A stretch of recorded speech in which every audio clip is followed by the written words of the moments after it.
दोस्तों, हम इंसानों की एक फितरत होती है। हम हर हाल में अपने आप को बचाना चाहते हैं, चाहे कोई दुख हो या मुसीबत हो, चाहे कोई अनैतिक कार्यों का परिणाम। हम अपने आप को बचाना ही सबसे पहला धर्म समझते हैं।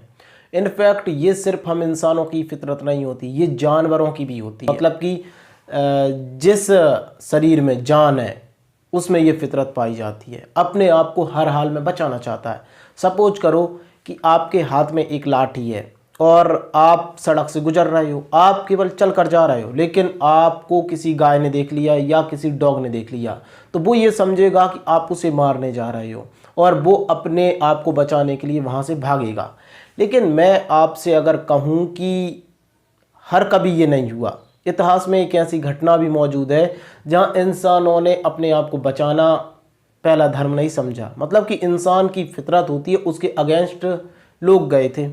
दोस्तों, मैंने कई केसों पर वीडियो बनाई है, लेकिन हर केस में पुलिस को बहुत ज़्यादा संघर्ष करना पड़ा है केस सॉल्व करने के लिए। कई केस 30 साल में सॉल्व हुए, कई केस 25 साल में सॉल्व हुए जाकर। मतलब पुलिस को अपनी एड़ी चोटी का जोर लगाना पड़ गया। लेकिन एक ऐसा केस जो 1947 में हुआ था, जहां पर लोग खुद सामने से थाने में जा रहे थे और कह रहे थे नहीं नहीं साहब, हमें गिरफ्तार कर लीजिए, हमने इस घटना को अंजाम दिया है, हमें गिरफ्तार कर लीजिए। लेकिन पुलिस जब तहकीकात करती है उन लोगों के ऊपर कि आखिर इन्होंने किया है कि नहीं किया, तो फिर वो सभी लोग बेगुनाह पाए जाते हैं। गजब की बात यहाँ पर ये थी कि केवल एक ही लोग नहीं था, मतलब कि एक दो जने नहीं जाते, 60 से 65 लोग ऐसे होते हैं जो पुलिस के पास जाते हैं और अपने गुनाह को एक्सेप्ट करते हैं। जब पुलिस उन पर इन्वेस्टिगेशन करना स्टार्ट करती है, मतलब कि देखती है सब कुछ, तो वो बेगुनाह निकल जाते हैं। आखिर इन लोगों को क्या लालच था कि इतने बड़े मर्डर केस की आंधी में अपने आप को लहूलुहान करना चाहते थे? क्योंकि कोई भी जब आरोप लगता है ना, तो आपका करियर दांव पर लग जाता है। और तो और पुलिस जब आप पर छानबीन करती है तो आपकी इज्जत तक नीलाम हो जाती है। फिर उन लोगों ने ऐसा क्यों किया कि इतने बड़े गुनाह को अपने ऊपर ले लिया था? क्या है मामला, चलिए जानते हैं डिटेल के साथ। दोस्तों, मेरा नाम है नवीन विश्वकर्मा और क्राइम के इस सीन में आप सभी का स्वागत है। चलिए अब घटना को डिटेल से जानते हैं। तो महीना था जनवरी का, जब हमारा देश आज़ाद हो रहा था। लगभग 1947 की घटना है ये, जब हमारा देश बिल्कुल आज़ाद होने के पास ही था, तब की घटना है, जनवरी 1947 की। तो एक माँ अपनी बच्ची को लेकर घूमने निकलती है, सड़क पर टहलने निकलती है। अब क्या होता, जनरली ये सड़क थी ना, ये रेसिडेंस एरिया नहीं था। यहाँ पर ना कोई दुकान, ना कोई मकान, ना कोई रेसिडेंस एरिया, ना कोई फैक्ट्री और ना कोई ऐसे कि दूर दूर तक कोई दिखे, ऐसा कुछ नहीं था। वहाँ से निकलती है, तभी महिला आगे जाती है तो उसे एक स्टैचू सड़क पर पड़ा दिखता है। असल में ये स्टैचू था कि नहीं, ये केवल उसको भ्रम था। जब वो उसके पास पहुंची तो उसका ये भ्रम टूट गया था। A morning walk along with her 3-year-old daughter.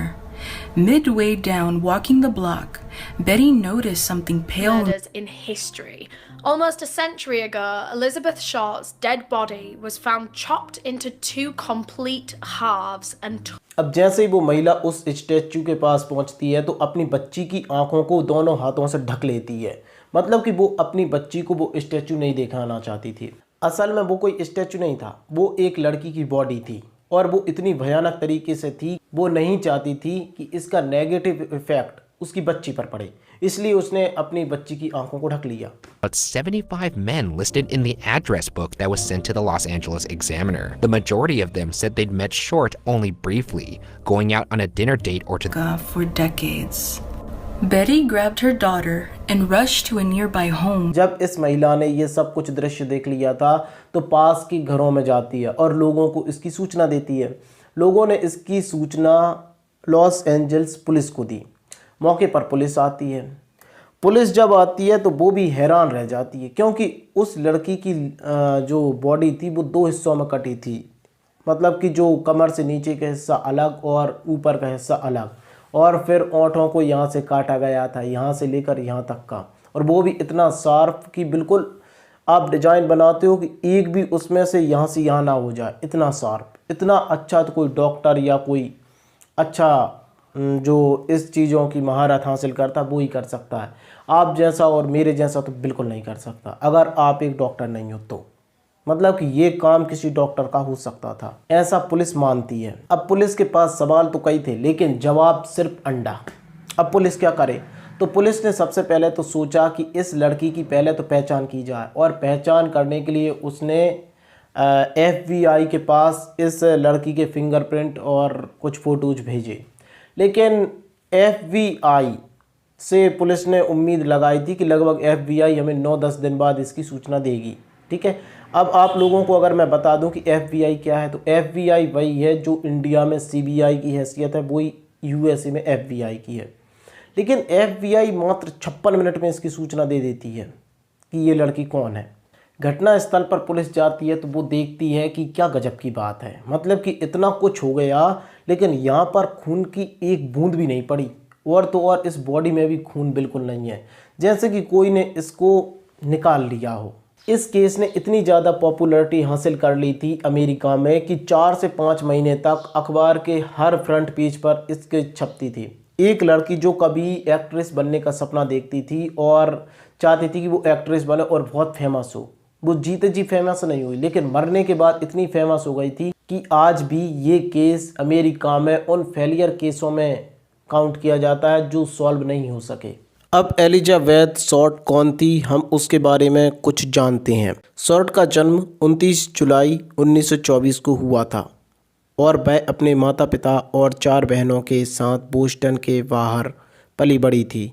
The black dahlia shattered dreams के अनुसार जब वह 6 साल की थी तो उसके पिता ने 1929 के स्टॉक मार्केट क्रैश के बाद परिवार की बचत खो दी थी और रहस्यमय तरीके से गायब हो गए थे, यानी कि परिवार को छोड़कर चले गए थे। बाद में उनकी कार चार्ल्स टाउन ब्रिज पर पाई गई थी, जहां माना जाता है कि उन्होंने आत्महत्या करके अपनी जान दे दी थी। सांस की बीमारी से जूझने और सर्जरी करवाने के बाद 16 वर्षीय शॉर्ट ने फ्लोरिडा में अपने परिवार के दोस्तों के साथ सर्दियां बिताना शुरू कर दी, एक डॉक्टर की सलाह पर जिसका मानना था कि हल्की जलवायु उसके स्वास्थ्य को बेहतर बनाने में मदद करेगी।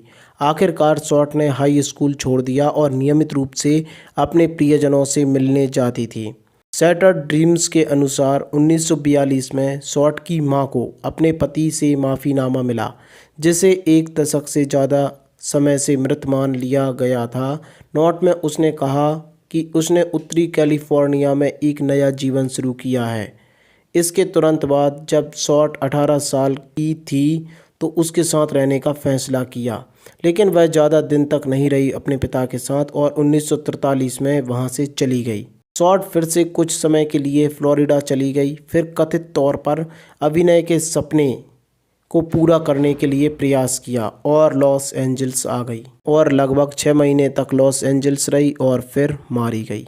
गजब की बात यह है कि इस लड़की की ना तो कोई जॉब थी ना कुछ करती थी, लेकिन फिर भी इसके पास काफ़ी पैसा आ जाता था कहीं से भी, और ये मेल फ्रेंड बनाने में बहुत माहिर थी। इसके कई पुरुष मित्र थे।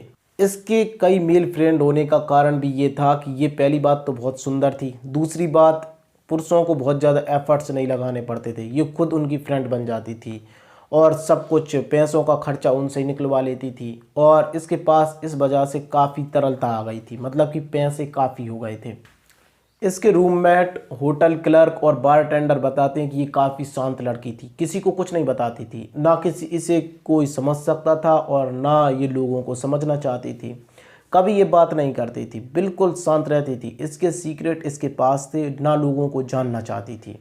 दिसंबर 1946 में इसने लॉस एंजल्स छोड़ दिया और सैन डियागो चली गई।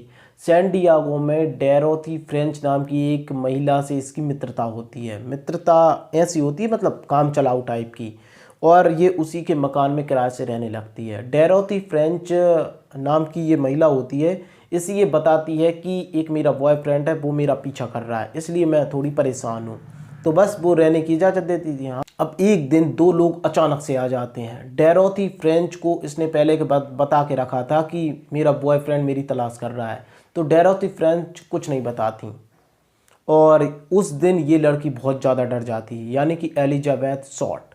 हो सकता है इसने कोई ऐसा अनैतिक काम किया हो जिसकी वजह से ये छुपना चाहती हो, लेकिन फिर जैसे ये दो लोग आते हैं और डेरोथी फ्रेंच इसको बताती नहीं है और ये मिलने से भी मना कर देती है ये लड़की। जैसे ही भी दो लोग आते हैं तो एलिजाबेथ शॉर्ट उनसे मिलना बंद कर देती है, यानी कि उनसे नहीं मिलना चाहती। और फिर ये उस दिन बहुत घबरा जाती है। डेरोथी फ्रेंच ये बताती हैं जिनके मकान में ये किराए से रहती थी। तभी ये अचानक से जब वो दो लोग आ गए थे तभी ये डिसाइड करती है कि अब मैं यहाँ नहीं रहूँगी और डायरेक्ट लॉस एंजलिस चली जाती है, छोड़ देती है सैन डिएगो को और फिर लॉस एंजलिस शिफ्ट हो जाती है। शैटर्ड ड्रीम्स के अनुसार शॉर्ट 8 जनवरी को एक ट्रैवलिंग सेल्समैन के साथ चली गई जिससे वह मिल रही थी। वे साथ में लॉस एंजलिस वापस चले गए और उसने उसे विल्टमोर होटल में छोड़ दिया जहां उसने दावा किया कि वह अपनी बहन से मिल रही है। होटल कर्मचारियों ने बताया कि उस शाम शॉर्ट ने लॉबी में कई बार फ़ोन कॉल किए जिससे वह और भी ज़्यादा बेचैन हो गई। आखिरकार वह रात 10 बजे के आसपास होटल से चली गई और यह आखिरी बार था जब उसे जीवित देखा गया था। उसकी मृत्यु का सबसे मुख्य कारण था कि उसके जो फेस पर कट के निशान बनाए गए थे उनसे निकला हुआ खून और उसके सर पर गंभीर चोट के निशान थे। इस वजह से उसकी मौत हुई थी, यानी मरने का कारण बड़ा ही डरावना था। तो दोस्तों ये थी एलिजाबेथ शॉर्ट की कहानी। अगर आप हमारा अगला वीडियो देखना चाह रहे हो तो हमें सब्सक्राइब करके जाना। अब मिलते हैं किसी नेक्स्ट वीडियो में।